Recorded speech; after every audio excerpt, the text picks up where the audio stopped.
Welcome back to NewsWire here on SportsGrid. We've got Sam McQuillan from Legal Sports Report with us. By the way, everything that we discuss here with our guest contributors from Legal Sports Report can also be read over at LegalSportsReport.com. Let's bring in Sam. Sam, thanks again for coming on the show.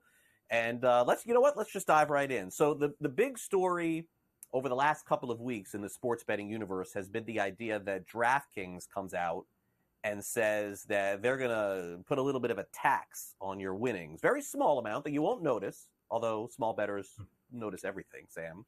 I guess the question is, with FanDuel's earning report coming this afternoon, do you think that they will follow suit like DraftKings and also make the same announcement that they're going to tack on a little tax to some winnings?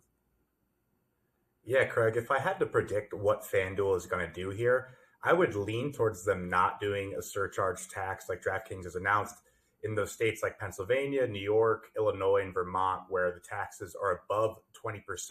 So essentially, they're passing that down to the bettor. Like you said, the small charge, but still something that people are going to notice. You know, it's essentially going to make the pricing worse after the fact that you place a bet. I would guess that FanDuel wouldn't do that. It seems like it'd be a good kind of PR move to just not follow suit. It was relatively unexpected when DraftKings announced this. So it gives you the idea that a lot of companies weren't thinking about it in the first place.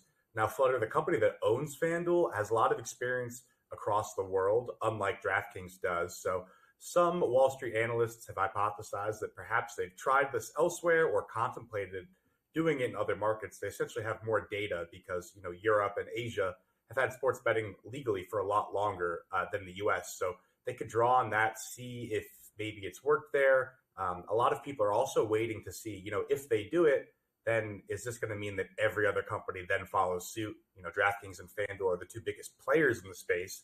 So essentially, if they're able to stay at the top of the market and add these fees, you might think other books, maybe, why wouldn't we do this? A lot of people are split on how it's going to impact a company like DraftKings, whether or not it's going to cause those small bettors, like you said, to go elsewhere to a platform that doesn't have it, or if it's going to actually make up so much money and people really won't notice. I think we've seen a lot with the popularity of parlays and same game parlays and how the pricing has gotten a little bit worse when you combine some of these, player props together, that maybe people really don't care about pricing as much as you would think. They just want a better user experience. They want the platform that they're used to. That's what DraftKings is betting on here. We'll see if FanDuel copies them. Yeah, I agree. And again, it's a very big story if FanDuel decides to go that route. We'll check out your social media feed, Sam, and everyone else's at Legal Sports Report for that announcement coming later today. Meanwhile, deadline for Missouri. Pat and I talked about this yesterday here on the show to see if sports betting even gets on the ballot. They've had issues, Sam, over the last couple of years. In fact, Missouri was one of those states that a lot of people predicted would have sports betting by now, but they have not for various different reasons. What are the odds this gets done today? Yeah, I'm pretty confident that this will get done. What's happened here is this group that went out to collect signatures to get the sports betting initiative on the ballot has already submitted them. Now they're just waiting on the Secretary of State to essentially verify those signatures, make sure they're all real, there's no duplicates. It's part of the electoral process.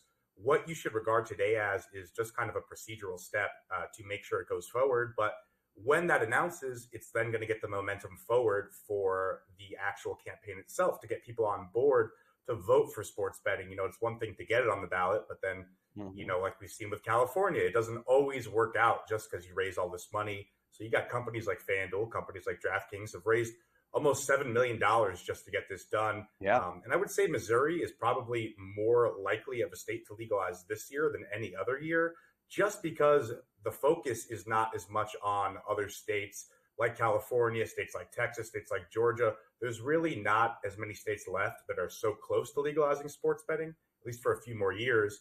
And the ones that are left, Missouri is one of the biggest ones out of those states.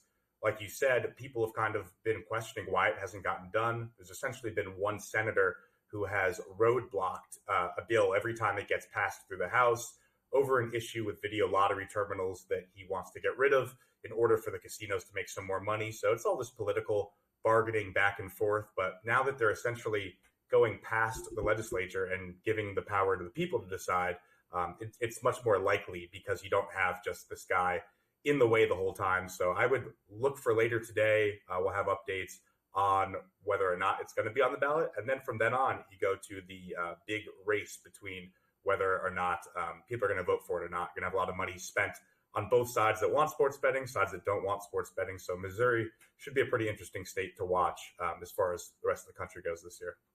Yeah, and maybe they get legalized either next year or the year after. And again, kind of tough to get that all done this year, but we'll see. All right, so let's end with a earnings call from Sportradar, a company we're very familiar with here, of course, at SportsGrid. They posted, I know, on social media some commentary just about their growth involved with UEFA Champions League as well. A very popular company that has really put their footprint in on a lot of sports betting and just sports entities as well. What have we learned from their call?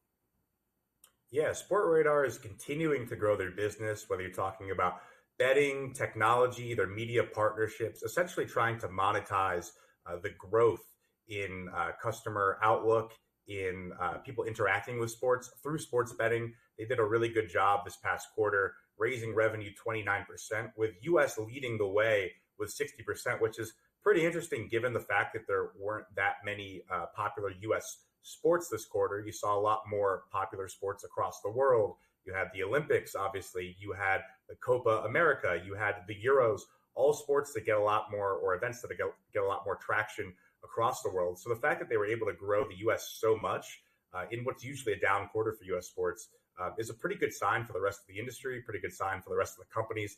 They're going to report their calls. So they're going to continue to try to grow their business that way through more live betting, through more products that they're giving to partners like the NBA. They just renewed a contract with UEFA to expand how many matches they offer. So they're really trying to diversify their portfolio with more live betting products, more innovative kind of solutions to monetize all this engagement that you're seeing across the world. Because it's one thing to have people tune in, but then you have to have companies that are going to figure out how to get money for all these different leagues. So they had a really good year in terms of handle as well, with a record 9.9 billion across the world. So you're seeing betting is up across the board, and they're raising their outlook for next year as well, really bullish on the continued expansion of the U.S. market. Now that companies, aren't necessarily spending as much on customers, now that sports books aren't necessarily popping up left and right, you've seen promos cool down with ESPN Bet and Fanatics as well, and less state launches. So it looks to be kind of a period where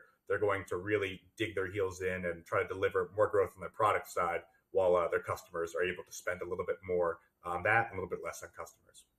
Yeah, and look, some of these companies will keep an eye on as well. So thanks again, Sam, for coming on the show. Really appreciate it. We'll catch up again soon. Thanks for coming on.